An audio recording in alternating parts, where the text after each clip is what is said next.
Daytime. SCP Daytime. Well, it looks like it's going to be another fine day. Resistance is futile. Just simulate the day. Go ahead.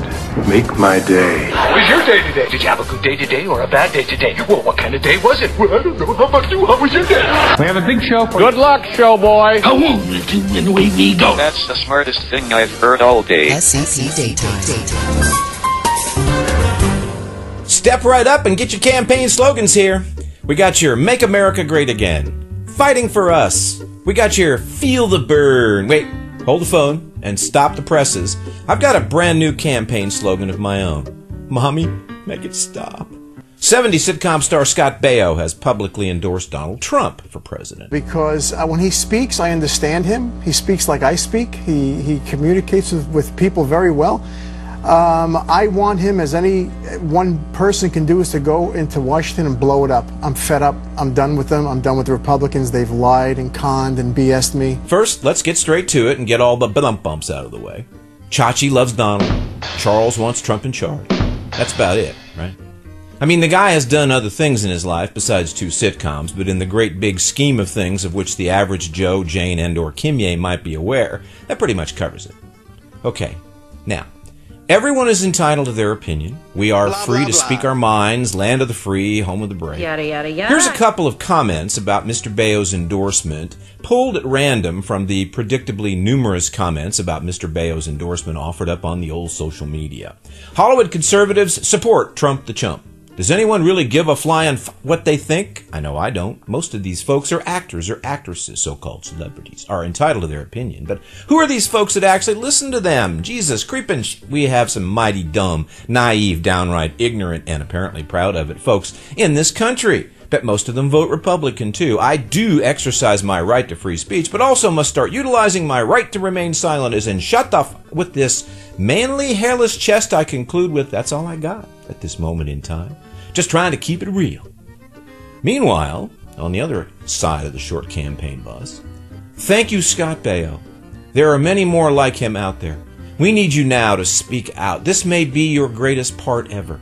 Many celebrities work for the UN and go to other countries and speak out about the injustices that happen in those nations. Why not speak up for America and decry the injustices that are being perpetrated on your own American people by the politicians and greedy criminal corporate cartels who operate under the color of law, yet daily deceive and rob the unwary or powerless, to whom much is given, much is required. Use your status to make America great again. The American people will remember who stood up in our hour of great need, even as we remember those who were traitors, such as Jane Fonda, and many others of her ilk. Do the right thing, and America will honor you at the box office. You know, you can have your in space, no one can hear you screams, and your be afraid, be very afraid. For sheer terror in this day and age, I'm convinced that there is nothing more frightening than hearing the phrase, the people have spoken. The people have spoken, and let us unite. And while it's a safe bet on my part that you're probably betting that I'm going to chime in on the matter of celebrity endorsements and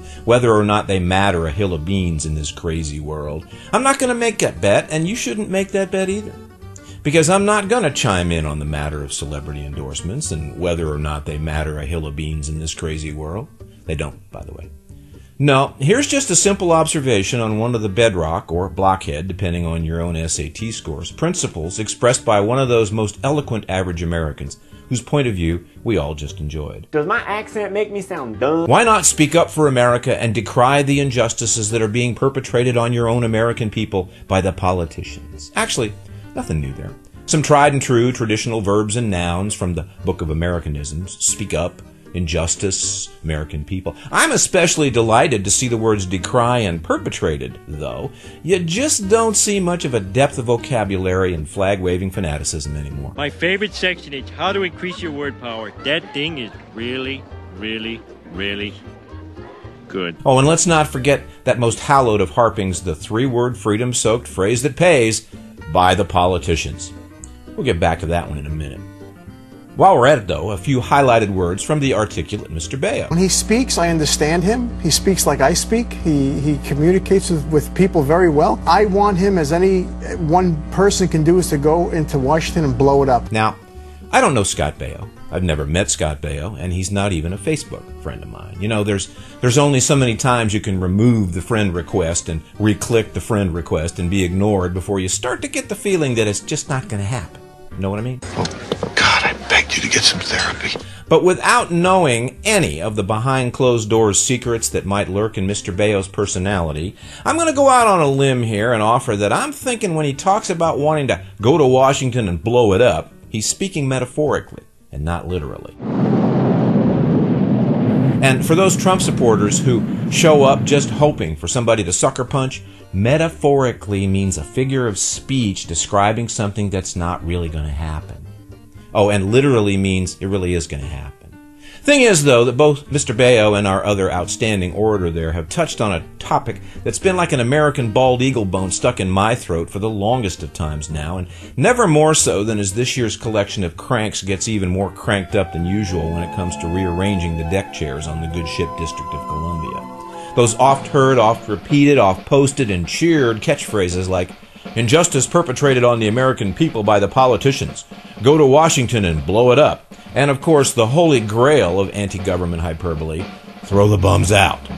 In the simplest terms I can offer, because I really want to make every effort to be clearly understood, especially by those Trump supporters who show up just hoping for somebody to sucker punch, here's the thing. Washington, D.C. is not an alien spaceship that suddenly appeared one day out of the clouds in that really cool special effects way the ships in Independence Day appeared.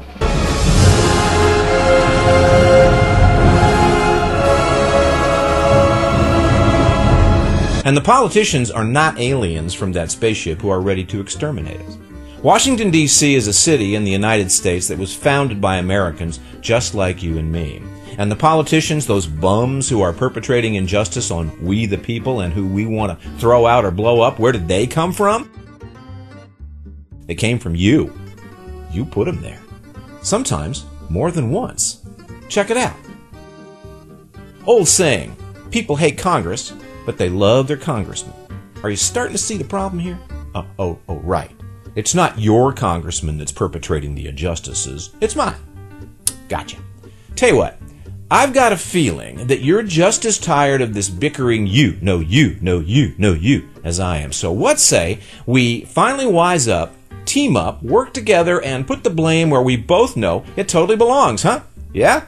Are you with me? You are? Excellent. Let's go take care of that guy who's causing us all this misery. Scott Baio.